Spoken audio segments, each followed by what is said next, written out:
ஸ்ரீ குருபியோ நமஹ. எல்லாருக்கும் நமஸ்காரம். இன்னைக்கு நம்ம ஆலயா மியூசிக்கல்ஸ் சேனல்ல எதை பத்தி பார்க்க போறோம் அப்படின்னா, நம்ம வாழ்க்கைக்குனே உண்டான சில உன்னதமான தத்துவங்களை வார்த்தை மூலியமா சொல்றதை விட அதை செயல்பாட்டு மூலியமா செஞ்சு காமிச்சு மக்களுக்கு உணர்த்துறதுல மகா பெரியவருக்கு நிகர் மகா பெரியவர் தான். இன்னைக்கும் அதே மாதிரி ஒரு அற்புதமான சம்பவத்தோடு தான் நான் உங்க எல்லாரையும் சந்திக்கிறேன். வாங்க வீடியோக்குள்ள போலாம். இந்த நிகழ்வு எங்கே இருந்து ஸ்டார்ட் ஆகுதுன்னு பார்த்தீங்கன்னா மகா பெரியவா ஒரு வாட்டி கர்நாடகா பக்கத்துல இருக்கிற கிராமத்துல முகாமிட்டிருந்தார்.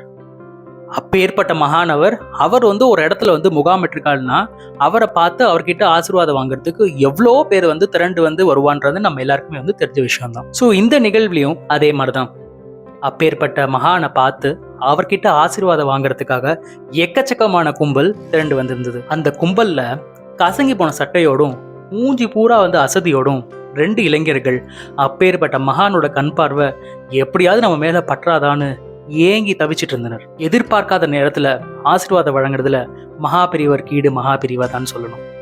அதே மாதிரிதான் அந்த 2 இளைஞர்களுக்கும் அன்னைக்கு நடந்தது. மகா பெரியவா தன்னுடைய பக்கத்துல இருந்த தன்னுடைய அணுக்கு தொண்டரான டாக்டர் ராமமூர்த்தியை கூப்பிட்டு, ராமமூர்த்தி இங்க வா, தோ அந்த ஓரத்துல 2 இளைஞர்கள் இருக்கா பாரு, அவளை நான் சொன்னேன்னு சொல்லி இங்க கூட்டின்னு வாங்க அப்படின்னு சொன்னாராம். மகா பெரியவா ராமமூர்த்தி கிட்ட சொன்னதுல ராமமூர்த்திக்கு ரொம்ப அதிர்ச்சி.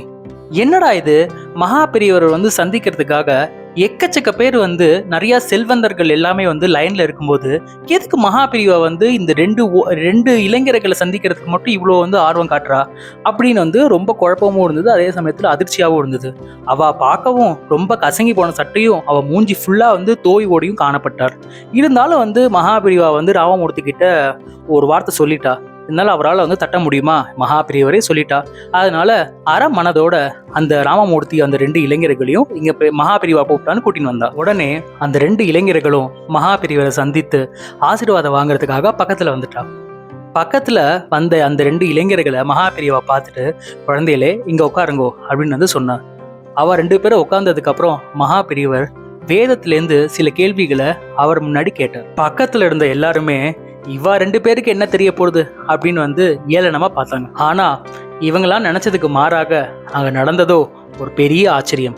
மகா பெரியவா என்ன கேள்வி கேட்டாலோ அந்த கேள்விக்கான விடைய அந்த 2 இளைஞர்களும் வேதத்துக்குனே உண்டான ஏற்ற இறக்கத்தோட பாடி முடிச்சாங்க. அந்த 2 இளைஞர்களும் உடனே அந்த சர்வங்கன் சுத்தி இருந்த எல்லாரையும் பார்த்துட்டு, உங்க எல்லாருக்கும் புரிஞ்சுதோ அப்படின்னு சொன்னார். அப்போதான் சுத்தி இருந்த எல்லாருக்கும் புரிஞ்சுது, ஓஹோ ஒருத்தரோட தோற்றத்தை மட்டும் வச்சுட்டு அவளை ரொம்ப கம்மியா எடை போடக்கூடாது அப்படின்னு. வாழும் நெறிகளை வகை வகையா எடுத்துரைக்க அன்பு தெய்வமே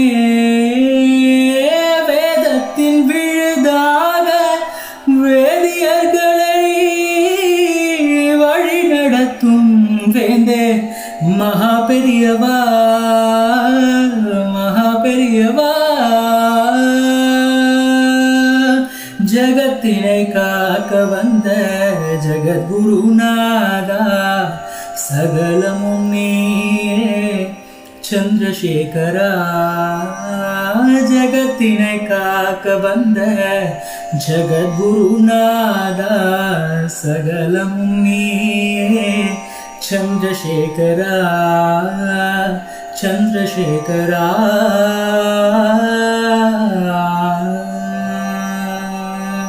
இந்த காணொளி உங்க எல்லாருக்கும் பிடிச்சிருக்கும்னு நினைக்கிறேன்.